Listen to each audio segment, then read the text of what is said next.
رقم اتنين في الكوميونيكيشن والاهم، الترند. امتى اركب ترند واتواصل بيه مع الكلاينت بتوعي؟ عد معايا. لو متناسب مع الفاليو بتاعت البراند بتاعك، لو متناسب مع نفس البرنسبلز بتاعتك، لو متناسب مع نفس البراند بيرسوناليتي بتاعتك، لو متناسب مع التون اوف فويس بتاعك وبتاع عميلك، لو متناسب مع الكالتشر بتاعت الدوله او البلد او المحافظه او المدينه اللي انت عايش فيها.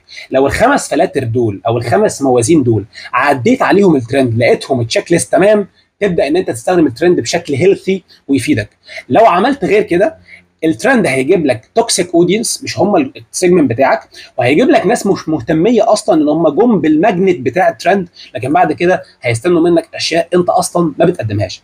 فدول كانوا 3 تابس ازاي تبني بيرسونال براند يجذب لك عملاء محتملين مثاليين للمنتج او الخدمه بتاعتك. سبيسيفيك توبيك، برودكت او سيرفيس، فاليديشن، وكوميونيكيشن تون اوف فويس متناسبه مع البراند بتاعك. وبس كده يا صديقي.